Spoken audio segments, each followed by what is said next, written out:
Hello दोस्तों, आपका स्वागत है आपके अपने यूट्यूब चैनल में। तो आज हम बात करेंगे आरबी साइंस के chapter number 5 chemistry in everyday life का एक important topic, some useful compounds in everyday life. तो इसका जो पहला कंपाउंड है वो है NaCl। तो यहाँ हम जानते हैं कि Na को हम बोलते हैं सोडियम और Cl सिंबल होता है क्लोराइड का। तो इसका जो साइंटिफिक नेम है वो हो जाएगा सोडियम क्लोराइड। ठीक है। अब ये साधारण नमक है जो हमारे घर में साधारणतया पाया जाता है। मतलब हमारे घर में जो नमक यूज होता है ये वही नमक है, इसलिए इसका एक नाम और है और वो नाम है कॉमन साल्ट। तो हम इसको कॉमन साल्ट भी बोलते हैं। ठीक है। कॉमन साल्ट मतलब ये वो नमक है जो हमारे घर में कॉमनली पाया जाता है, इसलिए इसे कॉमन साल्ट बोलते हैं। ठीक है। तो मैंने पिछली वीडियो में आप सभी को न्यूट्रलाइजेशन रिएक्शन के बारे में बताया था कि जब एसिड और बेस मिलते हैं तब क्या होता है, न्यूट्रलाइजेशन रिएक्शन होती है, जिसमें क्या बनता है, सॉल्ट प्लस वाटर। तो ये क्या है, NaCl ये एक साल्ट ही है। तो इसमें स्ट्रॉन्ग एसिड और स्ट्रॉन्ग बेस मिले हैं, इसलिए ये सॉल्ट किसकी है, स्ट्रॉन्ग एसिड और स्ट्रॉन्ग बेस की। और मैंने आपको न्यूट्रलाइजेशन रिएक्शन की एक प्रॉपर्टी भी बताई थी कि जब सेम एसिड और सेम लेवल का बेस रिएक्ट करते हैं तो जब जो कंपाउंड बनता है वो न्यूट्रल होता है। और मैंने आपको पिछली वीडियो में ये भी बताया था कि अगर कंपाउंड न्यूट्रल है तो उसकी pH 7 होगी, तो इट इज़ न्यूट्रल साल्ट और इसका pH इक्वल्स टू 7 है। ठीक है, आपको ये बात याद रखनी है, ये आप इसकी प्रॉपर्टी में भी लिख सकते हैं।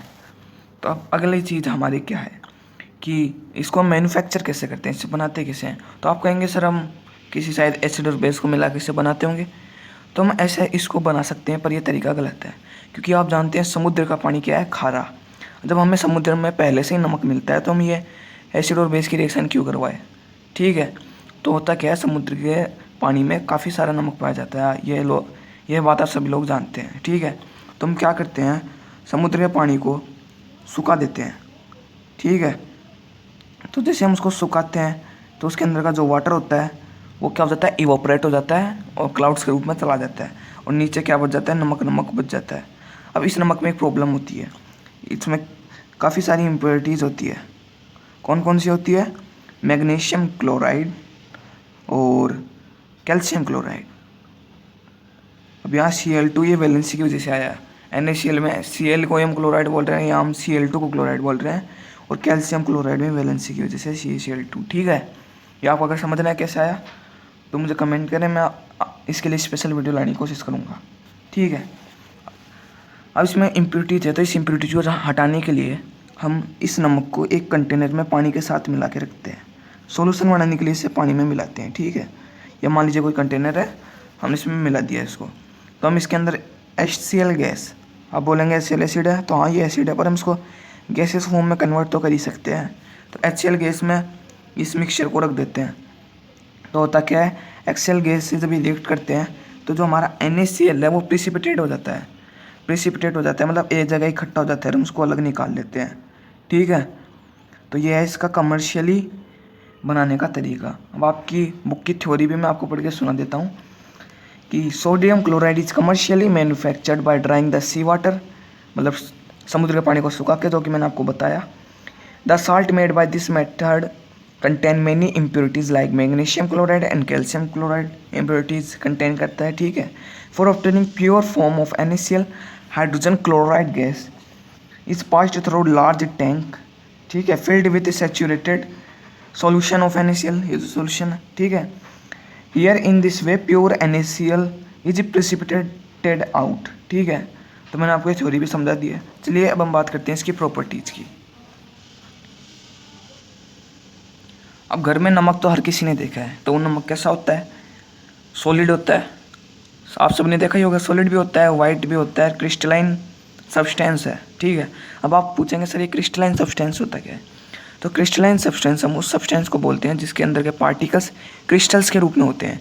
आपने नमक को अगर ध्यान से देखा है तो छोटे छोटे क्रिस्टल्स के रूप में होता है। क्रिस्टल मतलब चीनी के दाने होते हैं ना, उस टाइप में। ठीक है।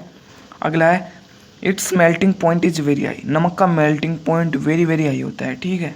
ये इसको हम नॉर्मली पिघला नहीं सकते। हम जब इसे सब्जी में डालते हैं तो ये पिघलता नहीं है, ये पानी में घुल जाता है। ठीक है। ये पिघलता नहीं है गर्मी के कारण। और इसका जो मेल्टिंग टेम्परेचर है वो 1081 केल्विन में है। ठीक है, ये के मतलब केल्विन, ये टेम्परेचर की एक यूनिट है। अगला है हाईली सोल्यूबल इन वाटर। आपने टीवी पे काफ़ी सारे एडवर्टाइजमेंट देखे होंगे जिसमें वो बोलते हैं कि हमारा नमक प्योर है क्योंकि ये पानी में पूरा घुल जाता है।